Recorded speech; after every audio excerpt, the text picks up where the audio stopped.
Je m'appelle Christophe Urquia, j'ai 38 ans.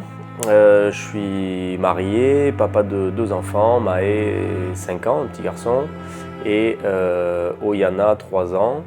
J'habite à Belin-Bellier, je suis sapeur-pompier professionnel en Gironde. C'était le 3 avril 2016, lors d'une phase d'extinction d'un camion en feu. Il y a la citerne qui était remplie de GPL qui a explosé.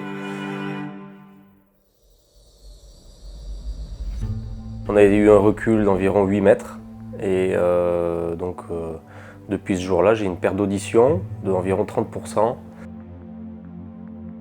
Je me suis relevé de l'explosion dans la seconde même, j'avais les oreilles qui sifflaient. J'ai été transporté à l'hôpital et depuis ce jour-là, ils m'ont plus quitté, quoi.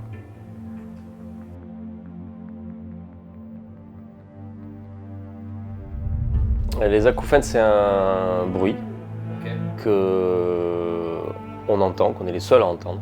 Donc ça peut être un bruit aigu, un bourdonnement, il y a plein de sortes de bruits en fonction des gens. Tout le monde n'entend pas le même acouphène. Et les acouphènes, ils peuvent être dus à plein de facteurs. Il y a même des facteurs que l'on ne connaît pas. Il y a des gens, ils se réveillent un matin, ils ont des acouphènes, on ne sait pas pourquoi. Ça affecte le quotidien dans le sens où c'est un bruit qui ne nous quitte pas, qui ne nous quitte jamais. Donc 24 heures sur 24. Le matin on se réveille, on n'a pas ouvert les yeux, que la première chose qu'on entend c'est ce bruit-là. Et du coup il empêche de bien se concentrer, il perturbe un peu tous les sens, il crée une hyperacousie, donc on devient hypersensible à tous les sons.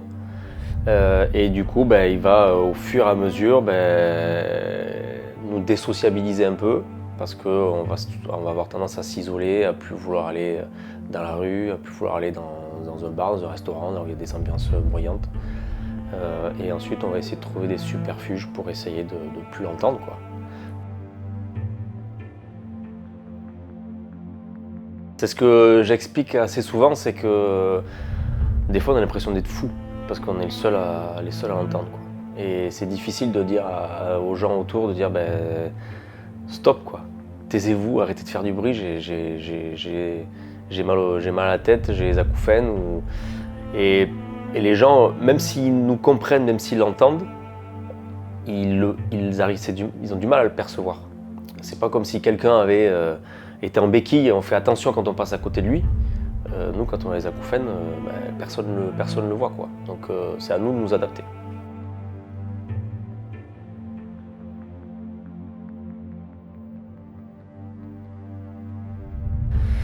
Je me rendais pas compte qu'en fait elles m'ont changé en fait un petit peu. Voilà. Donc elles ont changé ma façon d'être, mon humeur, mon irritabilité. Elles ont changé certaines façons de percevoir les choses, mais c'est venu avec les années. Et là récemment, il y a un peu plus de 6 mois, j'ai fait une grosse crise d'acouphènes. Donc les acouphènes, ils ont doublé de volume suite à un passage d'anxiété. J'ai eu un passage de stress. Et du coup, les acouphènes, ils sont devenus insupportables, vraiment insupportables. Et là, je pense que ma famille a compris vraiment que j'allais pas bien, qu'il fallait qu'ils m'aident, qu'il fallait que je sois soutenu, quoi. Et donc à partir de là, c'est à partir de là que tout a commencé, hein. À partir de cette crise-là, parce que jusqu'à maintenant, j'avais l'impression de bien les gérer, quoi.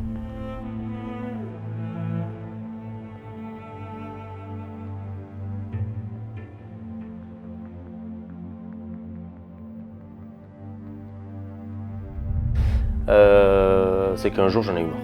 Clairement, je me suis levé, j'en ai eu marre. C'était trop.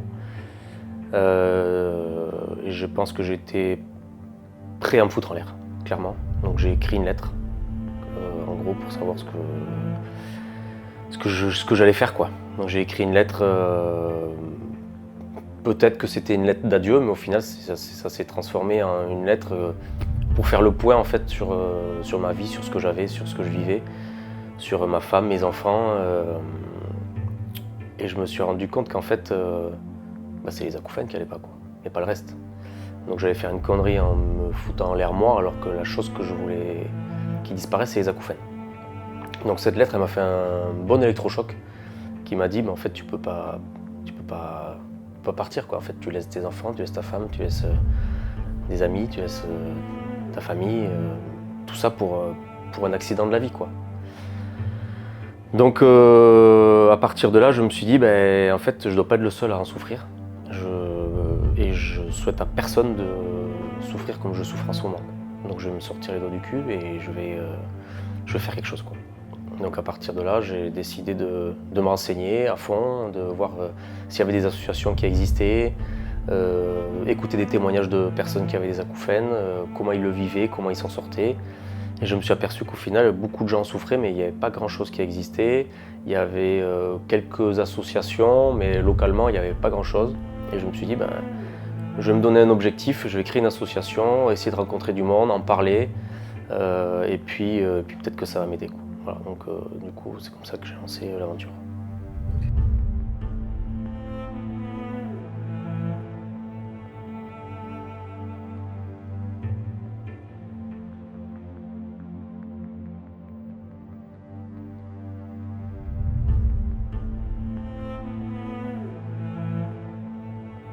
Donc Acouphènes Aventure, elle est étroitement liée à ce que j'expliquais tout à l'heure, à cette lettre électrochoc là, qui m'a donné envie de soutenir un peu des gens qui ont des acouphènes et en même temps justement de faire de la prévention et de sensibiliser les gens qui n'en ont pas pour éviter qu'ils en aient, quoi.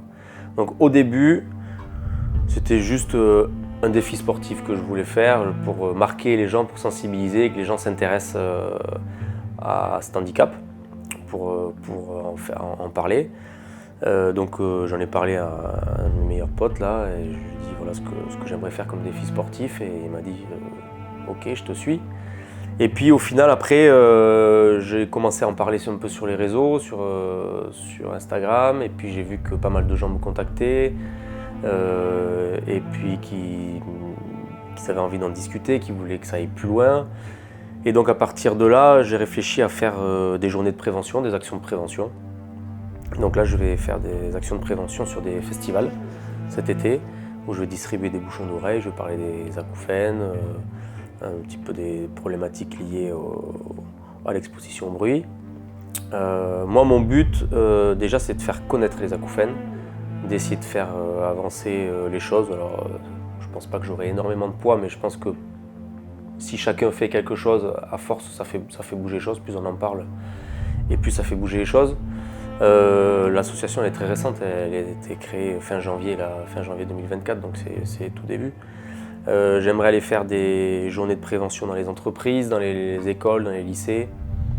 Et puis à terme, j'aimerais pouvoir récolter suffisamment de fonds pour aider tous les adhérents qui souffrent d'acouphènes, en pouvant essayer de leur financer une partie des aides auditives, des protections auditives, des séances de sophrologie qui ne sont absolument pas remboursées, parce que c'est un handicap qui n'est pas reconnu, et c'est un handicap qui coûte vraiment très très cher, quoi.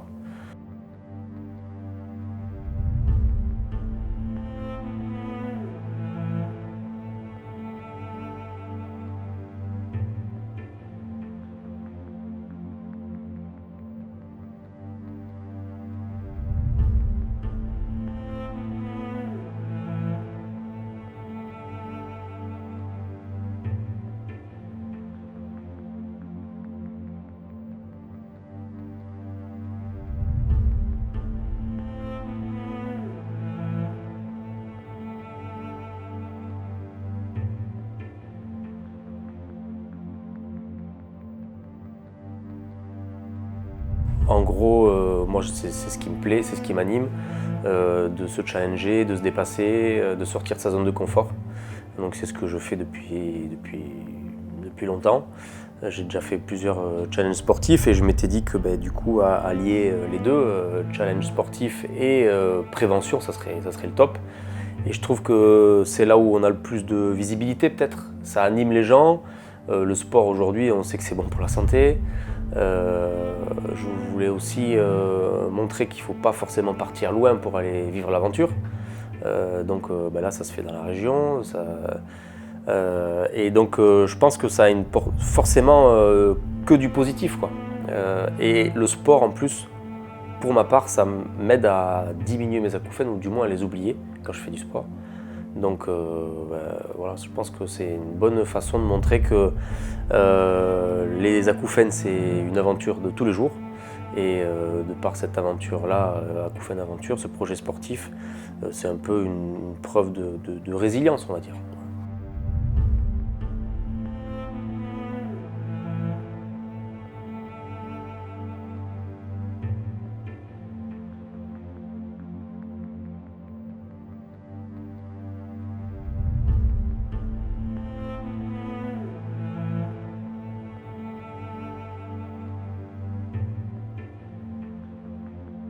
Alors, le projet, il a plein de significations. Les acouphènes, c'est sûr. Moi, je suis originaire du Pays Basque. Donc, le but, c'était de relier la Gironde où j'habite aujourd'hui au Pays Basque sans utiliser de moyens moteurs. Donc là, en l'occurrence, c'est à pied et en canoë. Donc, le but, c'est de relier le Verdon-sur-Mer jusqu'à Anglette à pied en autonomie par la plage.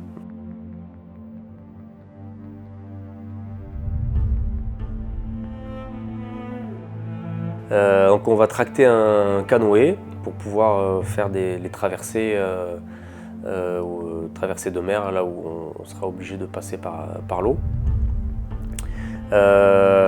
Pourquoi au bord de l'océan, pourquoi à la plage? Pour plusieurs raisons. Déjà, le cadre est incroyable, on a la chance d'avoir des belles plages ici. Ensuite, le bruit des vagues est souvent utilisé comme thérapie sonore dans les acouphènes. Donc c'est un côté un peu le côté thérapie contre les acouphènes. C'est un défi que j'ai jamais fait, donc c'est aussi un challenge personnel de marcher dans le sable pendant plusieurs jours. Et puis le canoë c'est un sport que j'ai jamais fait. Voilà.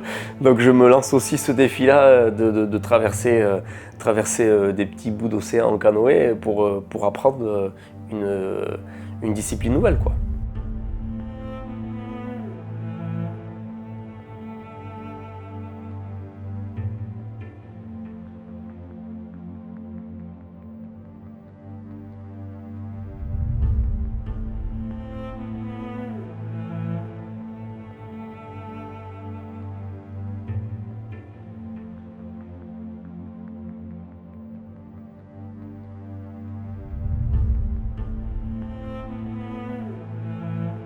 Alors les objectifs, déjà peut-être faire connaître l'association, un peu de visibilité pour trouver éventuellement des partenaires pour les projets futurs, que ce soit des projets de prévention ou d'autres projets sportifs. Aussi montrer aux gens que l'aventure elle se fait pas forcément au bout du monde, mais qu'on peut la faire dans sa région ou même dans son jardin. Il suffit juste d'avoir un peu d'imagination et on peut vite partir à l'aventure, découvrir de beaux paysages, de belles personnes. Et que ouais, je pense que c'est ça en fait, montrer aux gens que c'est important de couper un peu de temps en temps et d'aller à la découverte de choses qu'on ne connaît pas et de soi-même aussi, parce que quand on fait des choses comme ça, on apprend à se connaître. Et là, je pense que c'est hyper important, ça, d'apprendre à se connaître. Il y a une citation qui dit le plus grand voyageur, c'est pas celui qui a fait 10 fois le tour du monde, mais c'est celui qui a réussi à le faire une fois le tour de soi-même. Et j'aime bien cette citation parce que avant d'arriver à faire le tour de soi-même, je pense qu'il faut en faire des défis et il faut vraiment apprendre à se connaître et à s'écouter, quoi. Et les challenges, pour moi, ils servent à ça.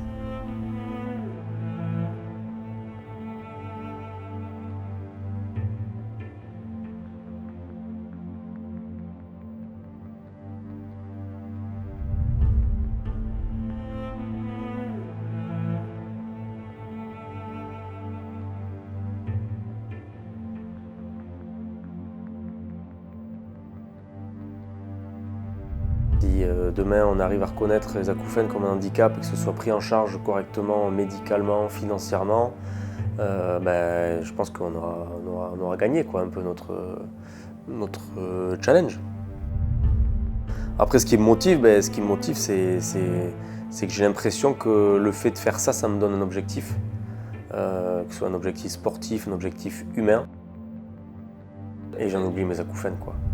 Alors j'en oublie, c'est un bien grand mot, hein, mais ça me permet d'avancer, quoi. Et quand on voit des récits de personnes qui ont eu des accidents graves, qui ont des amputations, qui ont eu des gros handicaps, la plupart des gens qui s'en sortent bien, c'est des gens qui se sont donné des objectifs et qui se battent pour réaliser leurs objectifs, quoi. Et donc je pense qu'il y a une corrélation vraiment entre le psychologique et les objectifs qu'on va se donner, le combat, et d'être, on va dire, d'avoir une sorte de motivation avec la guérison. Je pense qu'il y a quelque chose à faire, quoi. Trouver un objectif qui nous plaît, une sorte de passion, on va dire, pour pouvoir mieux s'en sortir et mieux gérer notre handicap, que ce soit les acouphènes ou un autre handicap. Le premier message, c'est que vous n'êtes pas seul. Déjà, je pense que c'est important que les gens sachent qu'ils ne sont pas seuls. Ensuite, que si leur médecin ou leur ORL ou les gens qui voient leur disent qu'il n'y a pas de solution et qu'on ne peut rien faire, ben, c'est faux. Il ne faut pas les écouter, parce que des solutions, il y en a, mais ça prend du temps. Du coup, d'essayer de se diriger vers des associations comme Acouphènes Aventure, France Acouphènes, JNA, qui commencent à avoir du réseau, qui ont plein de solutions et qui vont essayer d'apporter, c'est pas des solutions miracles, mais des solutions qui peuvent aider à améliorer le quotidien, quoi. Voilà. Ensuite, ce que je disais un peu tout à l'heure, essayez de trouver quelque chose qui vous anime, quoi, qui vous donne envie d'avancer, envie de continuer. Les défis, que ce soit sportifs, que ce soit tout objectif, si c'est dans la création, dans l'art, dans l'humain, dans les voyages, voilà. Mais il faut faire quelque chose, il faut qu'on ait un fil conducteur qui nous anime, qui nous donne envie de nous lever tous les jours, quoi.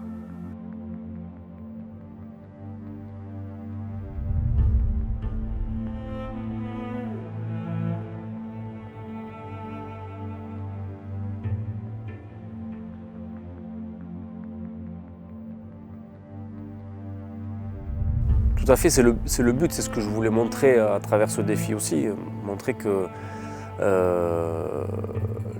quand on vit avec un handicap, là c'est les acouphènes, c'est dur dans la vie de tous les jours et qu'il faut trouver un moyen de s'adapter, le corps il doit s'adapter. Et en gros ce défi-là, c'était montrer un petit peu les remords, en gros elles représentent le fardeau des acouphènes dans la vie de tous les jours, et qu'on a moyen de passer outre et de trouver des solutions pour s'adapter et compenser. Après, il y a des gens qui ont des acouphènes et qui vivent très très bien avec, et il y a des gens qui les supportent pas du tout. Et moi, mon but, c'est d'essayer d'aider ces gens-là à comprendre que les acouphènes, maintenant, ils font partie de nous, quoi. Et qu'il ne faut pas les prendre comme un fardeau, justement, mais il faut les accepter, et c'est quelque chose qu'on aura toujours avec nous et qu'il faut limite s'en servir, quoi. Et il ne faut surtout pas avoir peur d'en parler, de le dire, et c'est le soutien des autres qui permettra de s'en sortir, quoi.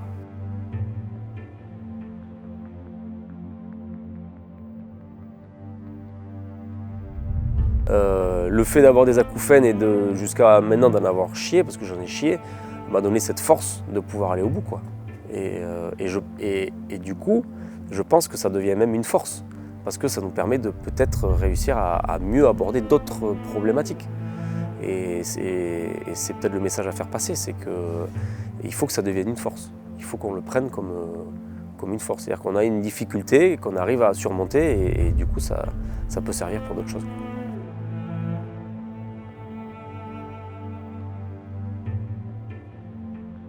Finalement, je crois que j'aime bien souffrir. Pas la souffrance forcément physique, enfin si, j'aime bien la souffrance physique, mais en fait j'ai l'impression que c'est ce qui nous permet d'avancer, quoi. sortir de sa zone de confort, voilà, c'est ce qui nous, bon, déjà c'est ce qui me donne l'impression d'être vivant, vraiment. JC se reconnaîtra dans cette phrase, mais le mouvement du corps entraîne le mouvement de l'esprit, et c'est vrai. Quand on bouge, quand on fait du sport, le mental il se met à bouger aussi, il se met à réfléchir, il se met à avoir plein d'idées. Et du coup, j'ai appris que j'aimais ça, l'effort, que j'aimais me dépasser pour me sentir bien, quoi. Et que ça fait partie de ma vie et que j'ai envie de transmettre ça à mes enfants, je pense. Je m'en étais peut-être pas rendu compte jusqu'à maintenant. Mais pour moi, c'est une chose essentielle. Et aujourd'hui, on vit dans une société de plus en plus sédentaire, où on a tout sur les écrans, on voyage un peu à travers les écrans. On vit de plus en plus chez nous, on a de plus en plus de confort chez nous. Et on sort de moins en moins de notre zone de confort. Et je pense que j'ai envie de transmettre ce goût-là à mes enfants pour qu'ils aient les mêmes sensations que moi de bien-être, quoi.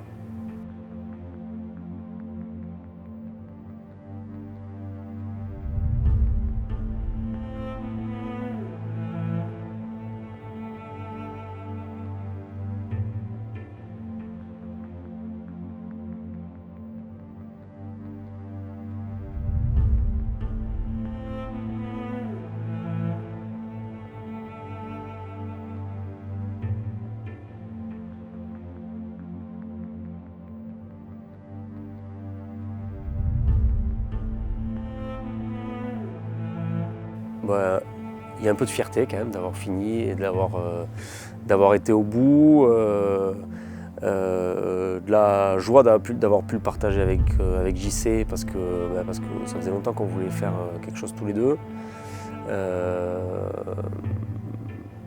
Et une envie de recommencer.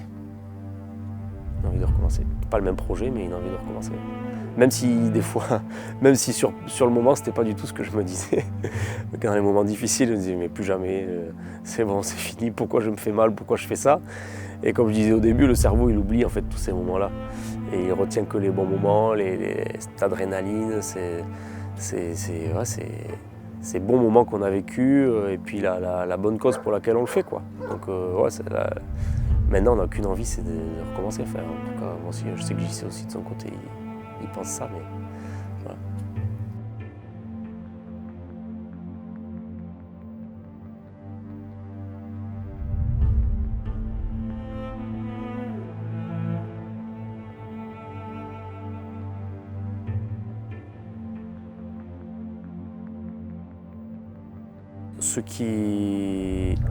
Ce qu'on pense être une faiblesse, c'est en fait une force. Parce que, comme on l'a dit tout à l'heure, sans ces acouphènes, j'aurais jamais peut-être eu la force de faire tout ça, quoi. Je pense que ça résume bien cette aventure. Voilà. Notre faiblesse est forcément une force, quelque part.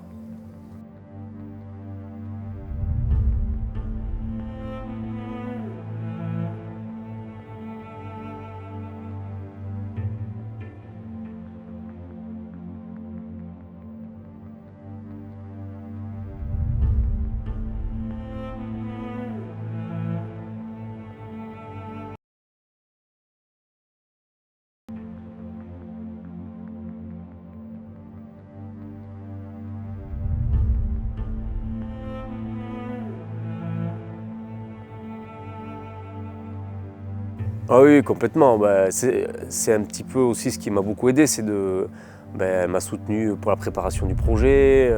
Elle a été présente à la maison quand j'étais pas là pour gérer les enfants, la maison. Et ils sont venus nous voir pendant le périple. Donc le fait de se sentir soutenu comme ça et oui, de voir qu'elle est fière de ce qu'on a fait, ça fait du bien de la retrouver et de lui dire merci.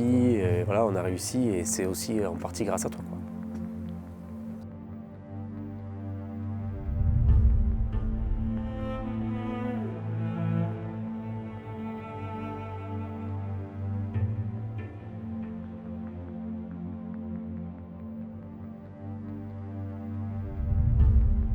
Le message final, ça serait, comme je le dis à certaines personnes qui m'écrivent là sur les réseaux, déjà dans un premier temps, de réussir à accepter, je pense que c'est la première étape, réussir à accepter les acouphènes. Pour ça, je pense qu'il y a plusieurs étapes pour les accepter. C'est déjà d'en parler autour de soi, de ne pas se considérer comme handicapé, de vraiment se considérer comme une personne qui souffre de quelque chose, mais il ne faut pas le prendre comme un handicap ou comme une faiblesse.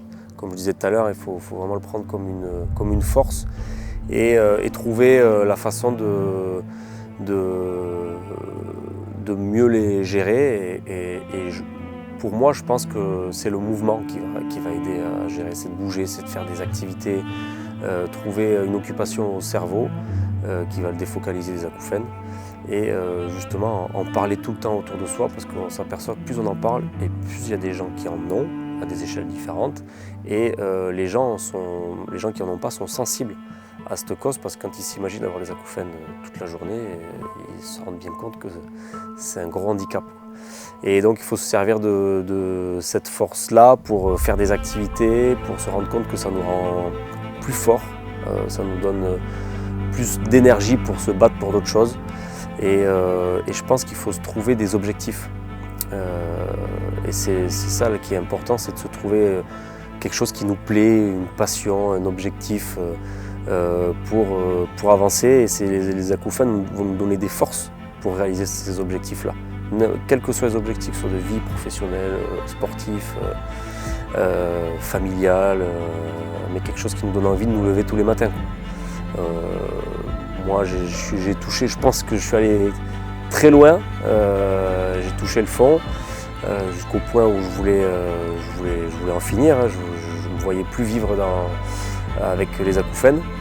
Et c'est justement d'avoir touché le fond qui m'a permis de remonter et de me dire que la vie, elle plaisait plus que même avec les acouphènes, que c'était pas ça qui allait, c'était pas les acouphènes qui devaient m'empêcher de vivre, quoi. Et qu'il fallait que voilà, j'avais plein d'objectifs, plein d'envies, plein de passion au final. Et voilà, il faut juste trouver ce qui nous anime et foncer et monter des projets, bouger, faire du sport, faire des activités. Voilà. Je pense que c'est le conseil que je donnerais, c'est ce que j'applique, c'est ce que je fais. C'est pas facile, hein, c'est pas facile à faire tous les jours. Hein. Mais, et puis ne surtout pas hésiter à se faire conseiller, à parler, en parler autour de soi. Il y a forcément quelqu'un qui a vécu ce qu'on est en train de vivre et donc il faut savoir se servir un petit peu de l'expérience de tout le monde.